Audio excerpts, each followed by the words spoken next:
સુરતમાં મુસાફિર હું યારો અભિયાન 25 વર્ષથી રસ્તે રઝળતા વૃદ્ધનું પરિવાર સાથે આ રીતે થયું મિલન। સુરતમાં માખી વર્દીની પાછળ છુપાયેલી માનવતાના અનેક વખત દર્શન થતા હોય છે, ત્યારે સુરતમાં ડીસીપી ઝોન 3માં ચાલતા મુસાફિર હું યારો અભિયાનને વધુ એક સફળતા મળી છે। 25 વર્ષથી પોતાના ઘરેથી નીકળી જઈને સુરતના રસ્તાઓ પર રઝળતા વૃદ્ધનો પરિવાર સાથે મિલન કરાવવામાં આવ્યું છે। સુરતમાં ડીસીપી ઝોન 3ની ટીમની સરાહનીય કામગીરી સામે આવી છે। મુસાફિર હું યારો અભિયાન અંતર્ગત અનેક રસ્તે રઝળતા લોકોના તેઓના પરિવાર સાથે મિલન કરાવવામાં આવ્યું છે, ત્યારે મૈદરપુરા વિસ્તારમાં બ્રિજ નીચે રહી જીવન ગુજારતા 62 વર્ષીય વૃદ્ધનું પરિવાર સાથે મિલન કરાવાતા હર્ષાશ્રયો જોવા મળ્યા હતા। 25 વર્ષ અગાઉ સાંગલીથી સુરત આવેલ વૃદ્ધની સારવાર કરાવી તેઓનું કાઉન્સેલિંગ કરાવાયું હતું। પોલીસ અધિકારીએ કહ્યું કે રસ્તે રઝળતા લોકોને તેમના પરિવાર સાથે મુલાકાત કરવા માટે પ્રયાસ કરતા હોઈએ છીએ, જેમાં અત્યાર સુધીમાં 10 લોકોને તેમના પરિવાર સાથે મુલાકાત કરવામાં આવી હતી। મોહમ્મદ અસલમની સારવાર કરાવી હતી, તે અઠવાડિયાથી લાવવામાં આવ્યા હતા। તે સાંગલીથી સુરતમાં 25 વર્ષથી રસ્તા પર જીવન ગુજારતા હતા, જેથી અમે ટીમો કામે લગાડી અમને માત્ર તે સાંગલીના હોવાની જાણ થતાં બસના ડ્રાઈવરને ફોટો આપ્યો હતો। બાદમાં તેમના પરિવારના સભ્યોને જાણ થઈ હતી।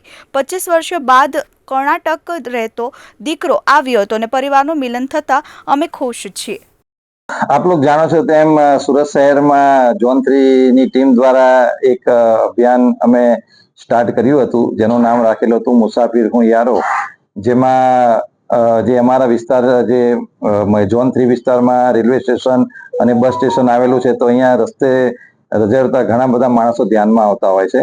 તો પોલીસ પોતાની જે રૂટીન ડ્યુટી છે એની સાથે સાથે આવા જ્યારે કોઈ વ્યક્તિઓ અમને મળી આવે તો એમને અમે પોલીસ સ્ટેશનમાં લઈ આવીને એને જે મેડિકલ ટ્રીટમેન્ટની જરૂર હોય તો એ તેમને નવડાવી દોડાવી એમના કપડાને એમને જમવાની વ્યવસ્થા કરી આપતા હોય છે। અને એ કર્યા પછી અમે એમની ફેમિલી બેકગ્રાઉન્ડ ને બધી વિગતો મેળવતા હોય છે। એને પાછળનો અમારો આશ્રય એટલો જ હોય છે કે ભાઈ એમના ફેમિલીથી જો એ વિખૂટા પડી ગયા હોય તો એ લોકોનું અમે મિલન કરાવી શકીએ। તો આ જ અભિયાનમાં અત્યાર સુધી અમે 10 કરતાં વધારે આવા અલગ અલગ વ્યક્તિઓ, જેની અંદર 2 મહિલાઓનો પણ સમાવેશ થાય છે, એમને એમના ફેમિલીને અમે પરત કરેલા છે।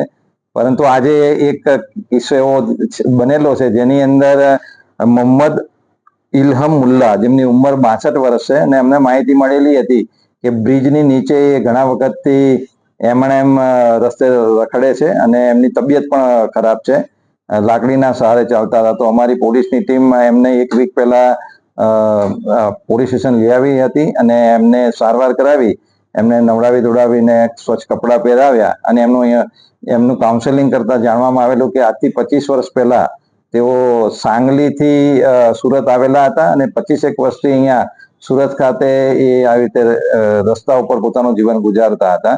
ખાલી અમારી પાસે એ સાંગલીના છે એટલી જ માહિતી હતી, પરંતુ એના આધારે અમારી સુરતની ટીમ અમે કામે લગાડી હતી અને રેલવે બસ સ્ટેશનની અંદર જે સાંગલીની બસો લઈને આવતા ડ્રાઈવર્સ હતા એનો અમે કોન્ટેક્ટ કરેલો હતો અને એમને આમના ફોટોગ્રાફ્સ અને એમની વિગત આપી એમને અમે રિક્વેસ્ટ કરી હતી કે ભાઈ આપ તમે સાંગલી જાઓ ત્યારે આની થોડી શોધખોળ કરજો। અને નસીબ એટલું સારું હતું કે સાંગલીથી એમના એક સનની મોબાઈલ નંબર અમને મળી ગયો હતો, જેની સાથે કોમ્યુનિકેશન એસ્ટાબ્લિશ કરી એમના ફોટોગ્રાફ્સ ને બધું મોકલતા એ લોકોએ કન્ફર્મ કર્યું હતું કે હા એ અમારા ફાધર જ છે।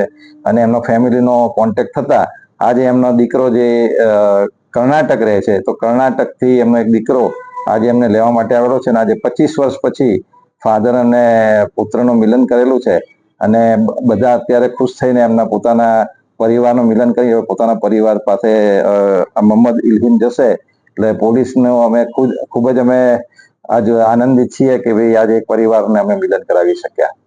Thank you. કેટલા દિવસ લાગ્યા અને કેટલી ટીમો કામે લાગી? આપ જાણો છો અત્યારે ગણપતિનો પણ બંદોબસ્ત ચાલુ છે, પરંતુ આની સાથે સાથે આ કાર્ય પણ અમે કરતા રહીએ છીએ અને 1 વીકની અંદર અમે એના પરિવારને શોધવામાં સફળતા મેળવી હતી અને એક વીકની અંદર એનું પુનર્મિલન અમે કરાવી શક્યા છીએ।